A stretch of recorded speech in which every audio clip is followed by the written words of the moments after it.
So welcome to the Elite Strength Performance podcast. You're here with myself and Luke, who will be my co-host and sometimes running the podcast on educational segments or other bits.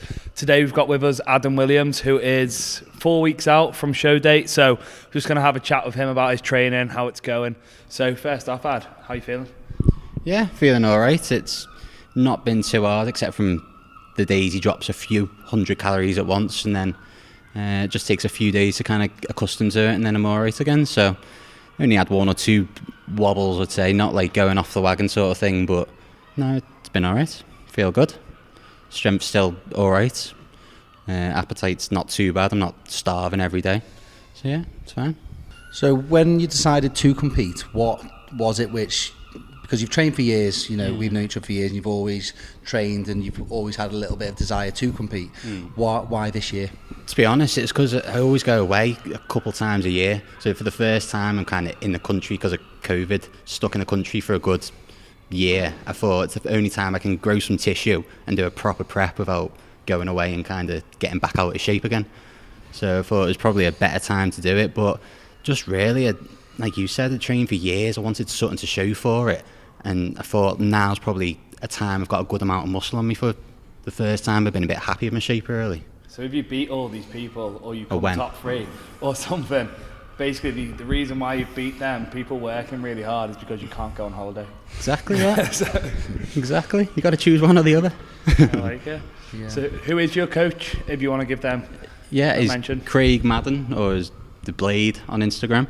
He's done a fair few PCA shows. He's a big guy, but no, he's good. I only knew him, saw him a few times, trained in a couple of gyms, and then just got chatting to him, and I thought trains quite similar to me and lifts quite similar exercises and movements and stuff, so I thought I'd just give him a go. Yeah, that's good that you've actually met him in person, you've seen him train himself, and understand that that's the type of person who you would match well with. So a lot of people just pick coaches, don't they, randomly, or they fall for the Instagram, like looking good on Instagram. Like, Luke, you've probably got a few things to say about that sort of thing. Yeah, it's nice. I always find it's nice here. I coach quite a few people out of our own facility, and it's nice to be able to put a name to a face, or a picture to a face, rather than simply not meeting someone and they are simply an online coach, because I feel that it makes the experience a lot more personable. And obviously, there's some great coaches out there who are completely online and don't see any of the clients, but personally I quite like the fact that in the UK, we are quite close enough to, even if people are an hour or two away, we can travel to meet our coaches or to train with them and things like that. So no, it's really good. So Craig's approach for you, where did you start with your nutrition? What were your calories? Was it simply, do you have a meal plan? Do you track your own food and he just sets you the macros and you just base it off that? What's your sort of outlook on your prep? Yeah, well, he's kind of gave me a set diet plan for my preference, just because if it fits your macros style, I quite drift off it quite a bit, and I end up getting carried away with too many certain foods where I just overeat and be a little bit too flexible maybe at times. Sometimes it's all right, but during the prep I've just thought stick to it a bit more and just try and get straight to it instead of just drifting away with some like cereals or something. I could just eat bowls of them. So of course, I feel that it works extremely well with people in Gen Pop and people who want body transformations. However, I do think that some people might argue with me here, but having a structure helps with the adherence of the plan. Maybe you could argue it doesn't, because it can be quite bland, but at the same time, this isn't meant to be easy. If it was easy, then everyone would do it. And I do think we can see a difference in physiques where we look at quality over simply quantity. And so that's my thing on it. Like as well. You said, it's a certain type of mindset, isn't it? It's a certain type of clientele. You look at general population, they may suit that if it fits your macros better, but when you're looking at competition standard, that adherence and just changing slight bits of calories here or there, or macronutrient breakdown could be the difference between first and second place. What I was going to say then, how did you find it with, you obviously work full time as well, you work a very manual job. How does it affect you to do with your steps, your output, and sticking to the actual diet plan? Yeah, I think it's actually helped me in a way, because I mean, some days I'm doing like 18,000 steps carrying steel or laying floors or whatever it might be. And it's like today I was off, for example, and I have to get up and actively go find 7,000 steps there, and then later on I'm doing 12,000 a day, which isn't too bad. It's quite easy to get if you're busy constantly moving. But when I've got like a rest day or something, I have to literally go to a treadmill or go to a gym or go for a walk or whatever. But I naturally do it without even thinking when I'm in work, so it's all right. And then I haven't been struggling through days, just because some days I can finish by 12 anyway, so I'm home, I can rest and then go train and get my food in again. So it's not been too bad so far. So what advice would you give to someone, say, like, who is struggling to get the steps, who doesn't do such a manual job as yourself? So a rest day today, how will you get them steps in? Well, I'd normally just get up a bit earlier and I'll go get the first 5,000 out of the way. Then normally post work I'll get a few more thousand, and then before bed, dog walk 4,000 or 5,000 again. Yeah, just break it into little sections so it doesn't seem as much at a time, because if you go, especially if you drag it out and you don't start your steps until 1-2 o'clock, then you've got 12,000 steps to do, then it's too hard. Then it's you're a mountain, doing them all isn't it? night then, aren't you? So something which I found really quite useful hitting steps is I leave my logbook somewhere in the gym. So when I'm training, I always try and walk back to my logbook. So not so much when I'm training with Jake, but because I'm just spotting him. But if I'm training on my own, I will leave my logbook at the desk. So I've got to travel back somewhere. So I try and think about it as how can I make my day a little bit harder. So, because we're all about trying to make our days a little bit easier. We drive to work, we drive to the shops, we do different things. So when we're in a certain environment, how can we make that a little bit more difficult, which can complement other things like steps or, anything.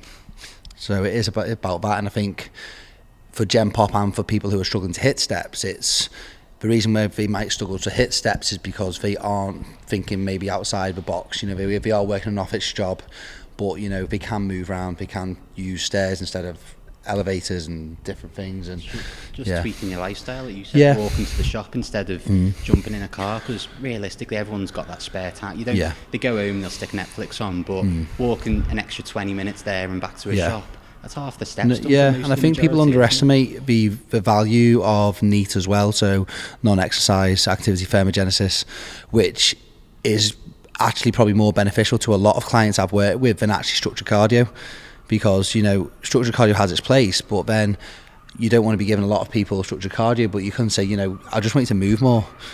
Simply, park at the back of a car park at Sainsbury's rather than park as close as you can. Walk a little bit rather than sort of trying to make your day a little bit easier. Let's make it a little bit harder. Tricking people into doing cardio. Yeah, without using a fearful word of cardio. Seems to work a treat. Yeah, and I think people get better results overall. Because if you've effectively got to do structured cardio, you've got to find time in your day for it. And, in a prep situation, we're that sort of dedicated to do that. A lot of the time we do try and split it across the day. So, weight training's focus on weight training, cardio's cardio, and especially if we're in a position where fasted cardio is worthwhile. So if we're using things which allow fasted cardio to be beneficial, then, we are going to do it first thing in the morning. And whereas if we're telling Gen Pop to get up and do cardio first thing in the morning, it's like, well, they might have to be on the road for 6 o'clock. And so then we look at, we're taking out extra stress on the body, we're removing sleep from their days. But when we could just actually say, just move more during the day, rather than say get up at 5 a.m. because you've got to be out the door at 6. And I think that gets lost in translation a lot, because people still associate it like, I've got to get up, I've got to do cardio in the morning, I've got to do weights at night. And it's like a lot of the time it doesn't actually matter for most people. You just need to move more, whether it's walk or, treadmill or whatever. Total workload. Yeah. Stop arguing about fasted versus non-fasted. Yeah. Move more. It's a tip of the day. Yeah. Get that in there. Yeah. Take Clen, do fasted. So obviously you're not competing BMBF or MPA. We are competing PCA. So there will be sort of supplements that we use in order to sort of showcase a physique which it would pretty much be impossible for a 99% of natural athletes to present, unlike the general freaks or the cheats. So how have you found the sort of drug side of things in relation to a prep compared to, a holiday, things like that? Yeah, well, it's definitely pushes more into kind of, because I've always done it in a healthy way. I've always had as minimum as possible sort of thing. So it's definitely stepped it up in the amount of compounds I use and the dosages. Still getting my health checked, getting my bloods checked and things like that. But it's definitely, I've used compounds that I probably wouldn't have ever used before. Unless it was for a prep, so a bit harsher use of. I do feel that's an important thing to say. It's you know, a lot of the youth today see these cycles which people who compete are taking, and people are relatively experienced users, not abusers, and they're taking things which should only be implemented when people are going for a competition and when they are, you know, taking health into account, and not simply just going, you know, a mate's taking, you know, a gram of test and, you know, 500 million grams of tren, so I'm going to do the same. It's, you know, there are compounds out there which are simply there to sort of elicit a response in terms of, you know, a prep, and, you know, we are stacking things properly because we're looking at the different effects that they promote on the body, rather than simply people just, you know, thinking, right, I'm just going to run this and this from day one, and this is going to get me to this. And a lot of the time we're just literally throwing the kitchen sink at things, rather than sort of going, I get this response from this much, and then I bottom that out, so then we're going to increase androgen load a bit further, and then that's going to elicit a great response, and so on and so on and so on. And that's the beauty of, I think, the more intelligent approach to bodybuilding now. It's probably been done for a lot longer than we think. It's probably the lack of education around the recreational use of steroids, and it's simply think, you know, my mate's competing, he's taking this, I want to look like him, so I'm just going to bang in all this, you know, rather than actually looking at what things complement each other, and, you know, minimise as much detriment to health. I think the important thing to mention with that as well is the periodization of the actual use of these compounds. So obviously things are only meant to be run for a certain amount of time. Like you said, you get your bloods done, everything's done safely. So in regards to the periodization, how long before you started your competition prep did you take a period of time off beforehand? Did you roll in from an off-season cycle to an on-season cycle, or was it? Well, normally I would at least be off for the amount of time that I'd done a cycle, but for this one we kind of dropped it back down to a cruise level. I think it was a 125 test or something like that, and we kind of eased into it for about 10 weeks, and then started the 14-week prep, starting off quite mild, primobolins and stuff like that, and then slowly pushed in other compounds and took them out, and the last 8 weeks it's kind of stepped up a little bit, putting some lipolytics, is that right? Lipolytics, and different parts like that, but so just cruised in for it. But I normally come off for at least the amount of time that I've kind of been on a cycle, And then start again. Get my blood checked and make sure health is a priority. Always. A lot of people probably listening are thinking about doing a cycle. They're not just worried about their health implications or what to take, or the knowledge behind how it will impact them, but also monetary wise, how does it affect you monetary wise? So obviously we know this isn't a cheap sport in prep. It can be compared to, I know a lot of people like to compare things such as how much a PT costs to eating a takeaway a week, and it works out cheaper to have a personal trainer. Is there any comparisons you can make with that? Is it really expensive? Is it cheaper than you'd be going on nights out, because obviously you're on prep? Yeah, well, it is expensive, like you said, when you think of your coaching, your posing coaching, your the cycles, everything else. But when you're bringing in like your clean, healthy food, you're staying away from takeaways, you're not going out for as many meals, or like you said, going out for a drink, you end up £100 weekend or something, or you go out with your missus and you're a couple hundred down or something. So when you look at it like that, it probably in the long run it's not too bad. But no, it's bad when I think the best thing to do is just keep putting it aside instead of all in one hit sort of thing. But I almost save it in other ways as well, so it's not too bad. It's still an expensive sport, and the supplements, even the proteins, the health supplements that kind of support liver support, whatever around liver, kidney, heart support. I find that the health support is actually more expensive than a lot of the the drugs that we will take, because relatively speaking, it's not expensive. A tub of protein is probably going to cost you the same amount as a bottle of any anabolic steroid you can get, and except Primo. But you know what you get from that is, you know, it's there. But then if you are looking at the health side of things, you know, typically a health stack can cost, you know, in a whole 12 weeks, you're talking, I'd say 300-400 quid. You could get a relatively good cycle, not obviously a competition space cycle, but a good cycle for 150 quid, 200 quid max. You know, if you were just looking for, you know, relatively, you know, 10 pounds of muscle or something like that. But that's where it comes to the safer model, which we're discussing. You know, you've got to be invested in the whole process. You can't just be thinking this is a 10-week cut or a 10-week bulk or something like that. Those words I absolutely despise.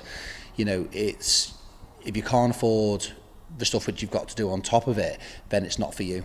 Because you are putting your life on the line, really. Because without those things which are combating the negative effects of steroids, then you are lining yourself up really to have, you know, a shorter life, health implications later on, or, you know, potentially have a freak incident which, you know, could potentially cause death as well. So you do have to sort of weigh up the whole amount of things, and it can be quite expensive, but as you said, it's, you know, it's no more expensive than a few nights out a month for a few, you know, everything else. You just got to weigh up what you want. Yeah. So Exactly. I think you said there, it's not just what your cycle is. You need to plan ahead and realise how much you've got to invest in it, health-wise, training-wise, coach-wise, and get the whole package before you start. Because the amount of people I know are literally just like, go and get a couple bottles of test and tren, and then they think they're flying, then they've sorted, but they have no idea how much kind of, even diet-wise and getting diet plans and coaching plans, it's all necessary for having a healthy routine, healthy lifestyle, and longevity. That's the one. How valuable have you found having a coach? Because, you know, you've got a very good degree in sports science, you know, at first, so you know what you're talking about, you know how to train. Why did you decide to go to a coach? Just the accountability, really, because I know how to diet, I know how to coach myself, I know how to train.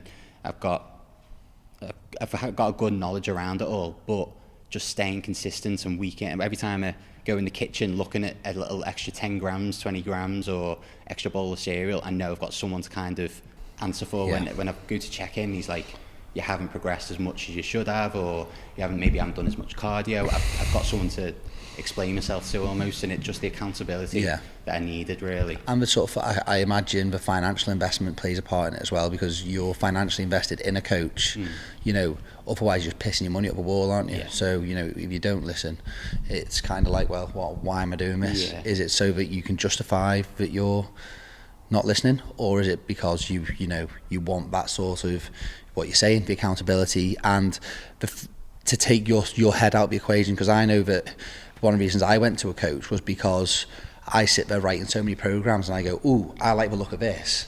Oh, I like that movement and things like that. It's like, I've got a whole gym here.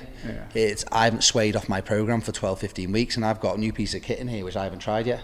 But it's mainly because I didn't want, you know, you're invested in it, and you know that's what they're telling you will work, so you sort of takes your head out of it. And probably much very the same for you. I think your mind's predisposed to do the easier things or the things you enjoy, whereas a coach may put something in that you absolutely despise, you hate the movement, but that movement is going to be beneficial and take you to the next level. Whereas if you're writing your own program, you favour things you enjoy. Exactly. And it's the same with movement patterns and things like that. Your body naturally tries to make the movement easier.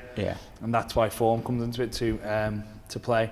And it's exactly the same with your exercise routines or your diet. You may think something's better, but really that's just your mind and your body trying to make it easier for yourself.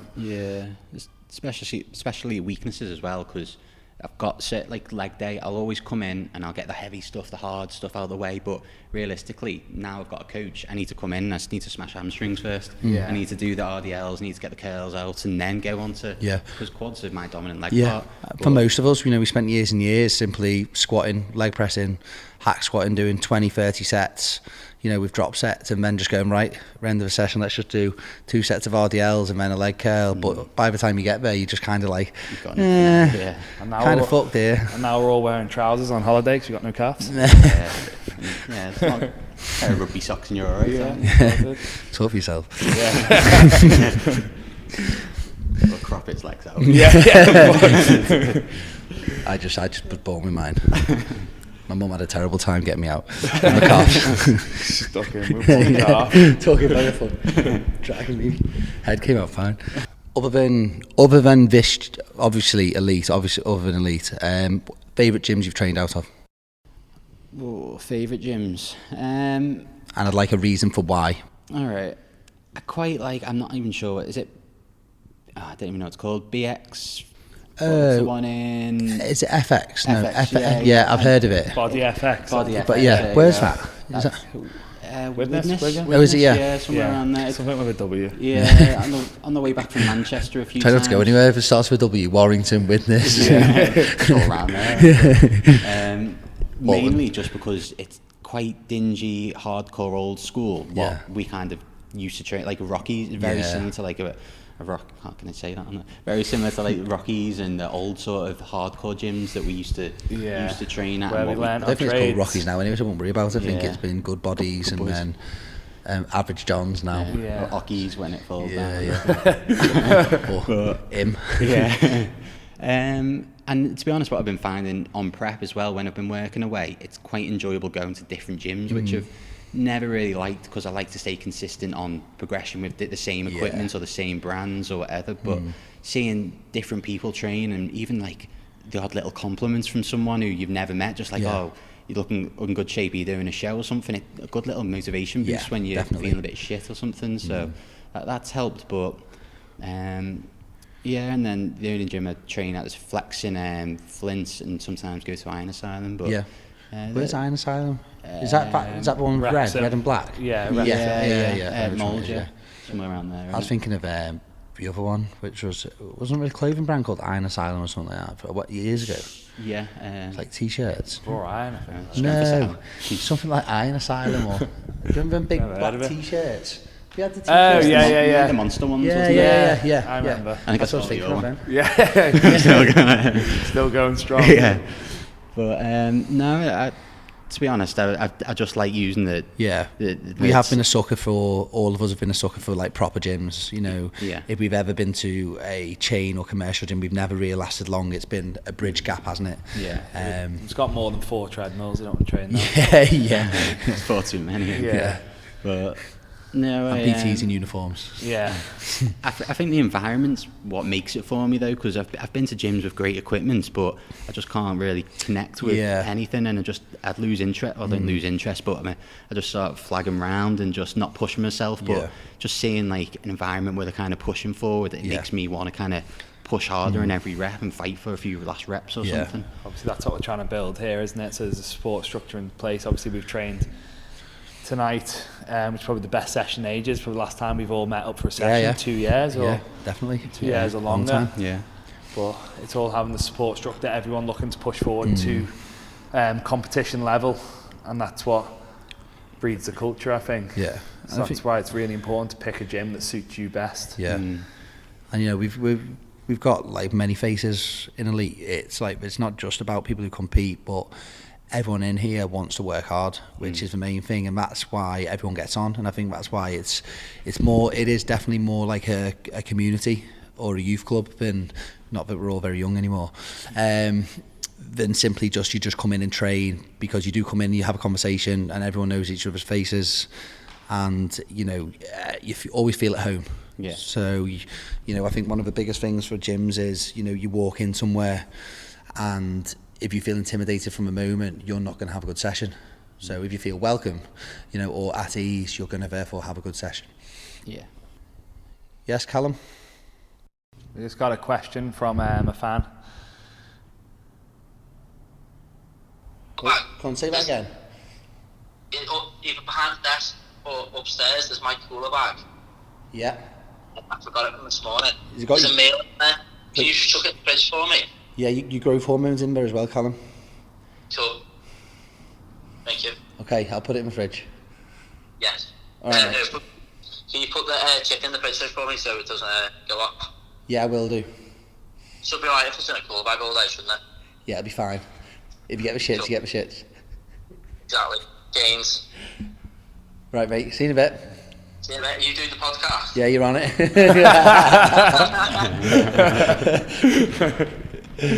First caller of Elite Strength and Performance podcast. All right, Ask him if he's got a question for Adam. Before you go, do you have any question? A question for Adam? When